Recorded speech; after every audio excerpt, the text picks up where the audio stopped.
마태복음서 18장 18절 한 절만 보겠습니다.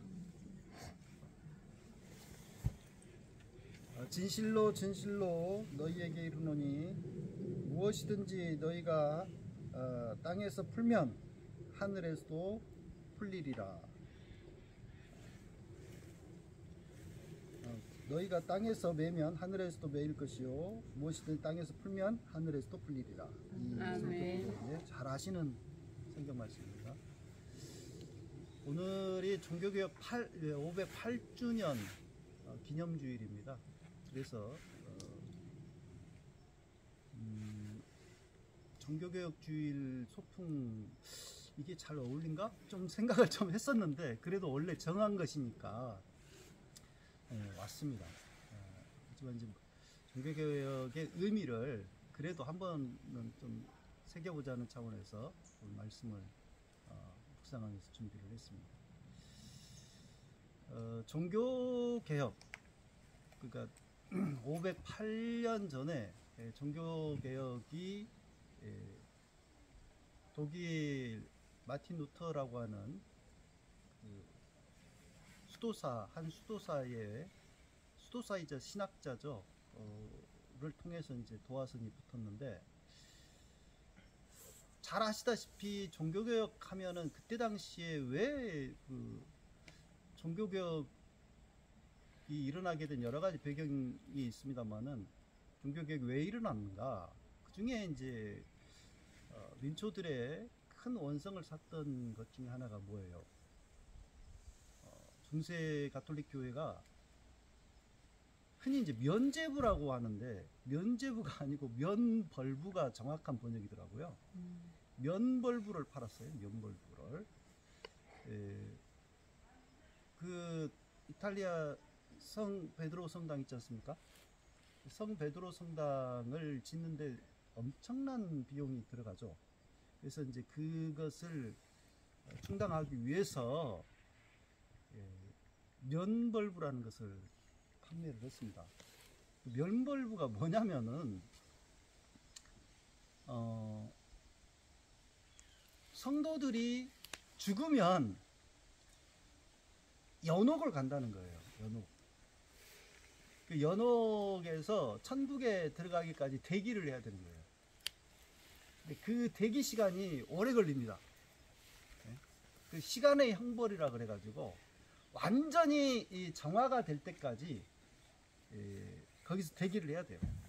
근데 이제 면벌부를 사게 되면 그 대기 시간을 단축할 수 있다라는 거죠. 지금 생각하면 너무 말도 안 되죠.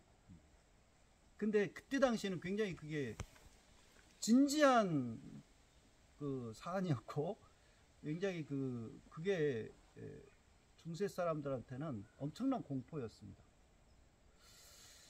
면벌부가 도대체 언제부터 시작됐는가 봤더니 십자군 전쟁 당시에 그 자금을 또 교회가 나름 확보하기 위해서 연옥에서 머무는 시간을 단축하는 것을 위해서는 말하자면 십자군에 나가는 이 헌금을 해라. 그러면은 그것이 많이 감해진다. 이런 식으로 시작했더만요. 근데 이제 16세기까지 그게 이어져 가지고 그렇게 면벌부를 아예 제도화해서 교회에서 판매를 한 거죠.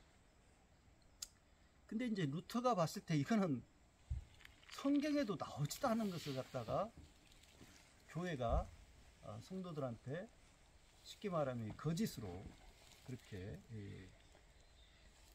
말하자면 판매를 하고 있다라고 하는 것을 이야기하기 시작한 거죠. 성경에 아무런 근거가 없는데 그런 것을 가르치고 또 하는 거는 이거는 복음에서 너무 멀어져도 멀어진 것이다 라는 아마 이제 생각이었을 겁니다.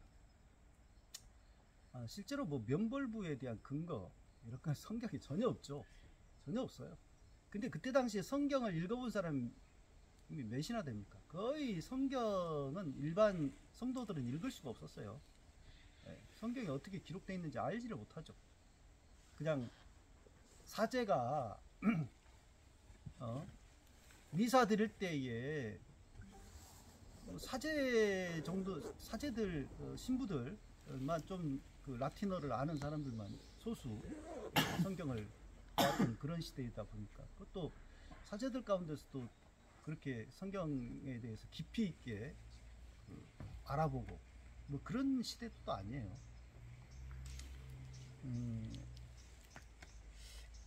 근데 왜 연옥이라는 것을 가톨릭에서는 지금도 연옥을 주장을 하거든요.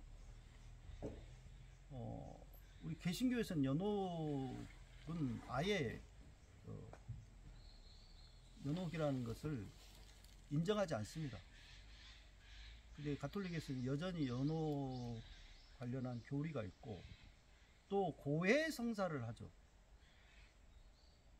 사제에게 그러니까 천주교 신자들은 1년에 한 번씩 가서 고해 성사를 해야 됩니다. 의무적으로 반드시 해야 돼요. 그래야만 죄 사함을 받을 수 있다고 생각을 그렇게 가르치고요. 사제만이 죄 사함을 할 수 있는 권한이 있다고 가르치죠.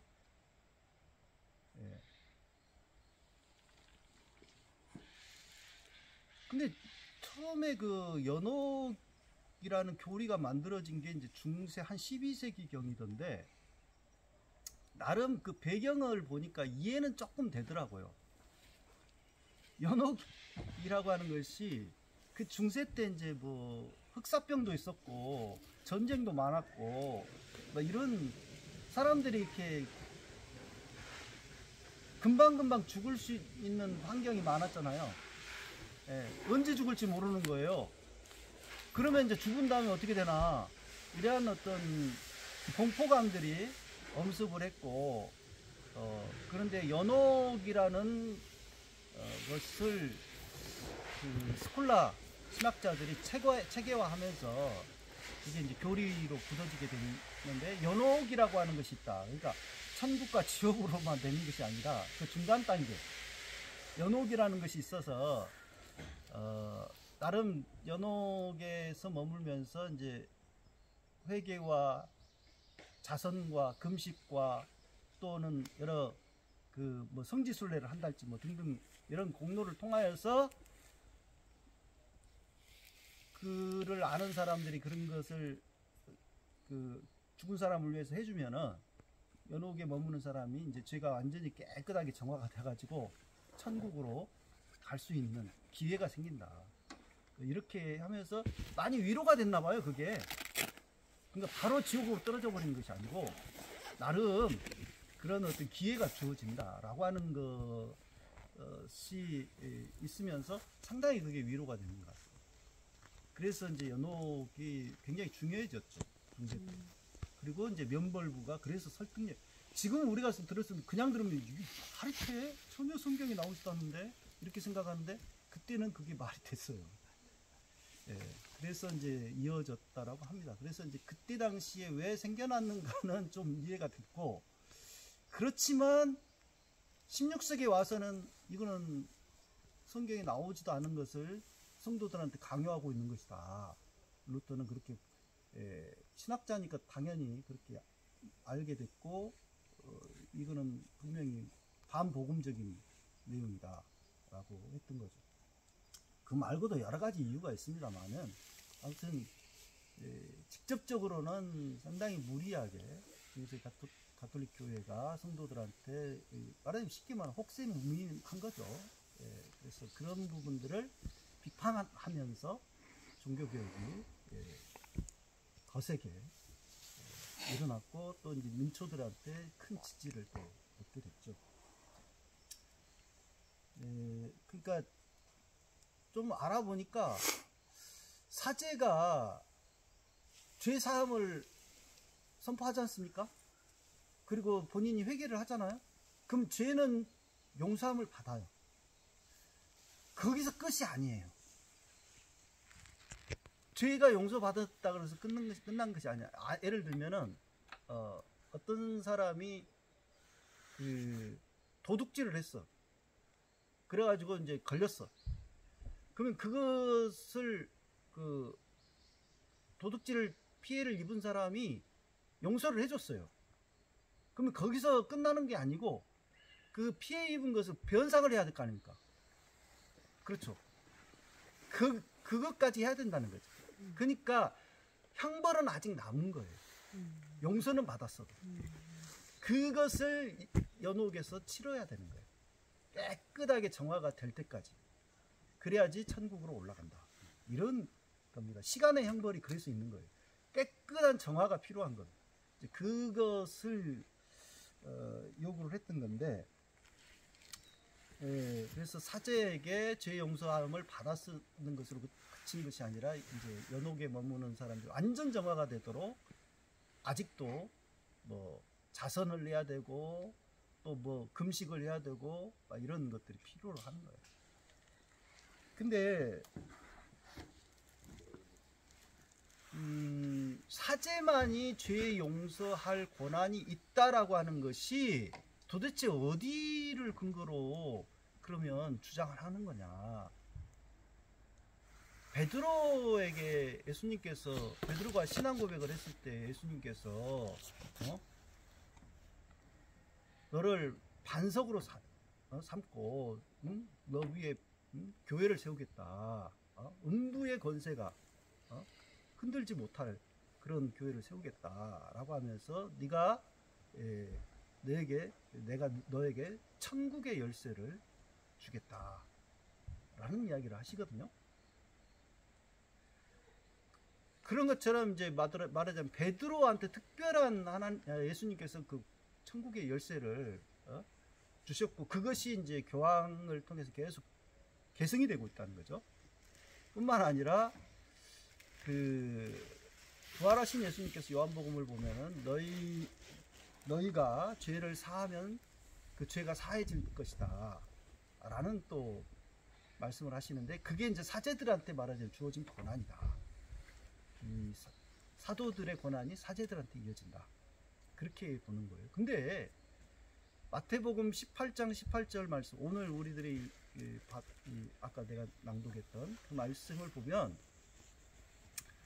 분명히 예수님께서 뭐라고 하십니까? 너희가 땅에서 매면 하늘에서도 매일 것이고 너희가 땅에서 풀면 하늘에서도 풀릴 것이다. 이렇게 말씀을 하게 되죠. 그러니까 베드로한테만 그런 권한을 준 게 아니고 모든 성도들한테 천국의 열쇠 주셨다. 이렇게 얼마든지 이해할 수가 있는 거예요.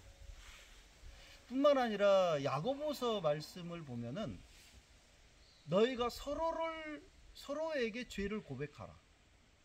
그리고 병낫기를 위해서 기도하라. 야고보서 5장 16절 말씀이 그렇게 나오거든요. 그러니까 죄 고백을 사제한테 가서만 해야 되는 게 아니고 서로에게 성도 공동체 교회 내에서 자신의 죄악에 대해서 고백하고 그걸 또 이제 성도들이 말하자면 듣고 그 회개하는 그 영혼을 받아주고 이해하고 그 서로 성도 간에 위로하고 격려하는 그러한 차원이 얼마든지 가능하다라고 하는 것을 성서는 가르치고 있다고 하는 것이죠. 어떤 특별한 사제들한테만 권한을 준 게 아니라 오늘 우리가 소풍을 와가지고 이 하늘이 이렇게 뻥 뚫려 있어 있는 그리고 모든 전방 사방이 다 뻥 이렇게 공개되어 있는 곳에서 예배를 드리니까 어떻습니까? 좋습니다. 예, 전후 좌우 모든 것이 이렇게 열려 있음을 보지 않습니까? 그러니까 이런 것처럼 중세 가톨릭 교회는 연옥과 고해성사와 사제를 통하여서만 천국을 열 수가 있다라고 하는 것으로 그 문을 천국의 문을 그렇게 좁혀놨고 닫아놨지만 아니다. 그는 사제만 또는 연옥을 통해서만 고해성사를 통해서만 이런 게 아니고 모든 성도가 그 문을 열 수가 있다.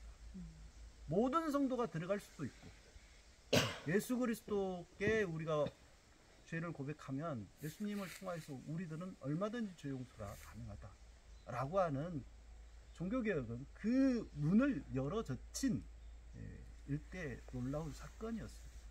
그래서 그러한 의미를 오늘 우리 소풍 예배를 통하여서 생각해 보면서 의미 깊은 소풍이 되었으면 좋겠습니다. 함께 기도하겠습니다. 주님께서는 만인을 구원하기 위한 복음을 예수 그리스도를 통해서 선포하셨는데 또다시 그 복음을 왜곡하여 끊임없이 천국의 문을 닫고 특별한 어떠한 사제를 통하여서만 구원을 얻을 수 있다라고 하는 그러한 성서에 근거 없는 가르침을 한때 교회가 주었고 그걸 통해서 수많은 사람들이 고통을 받았던 사실을 저희들이 이 시간 다시 한번 생각해 보았습니다. 주님, 복음 안에서 저희가 참 자유함을 누리게 하시고 참 기쁨과 행복을 서로 만들어가게 하여 주옵소서. 그래서 종교개혁 정신이 헛되지 아니하고 잘 이어지도록 인도해 주옵소서.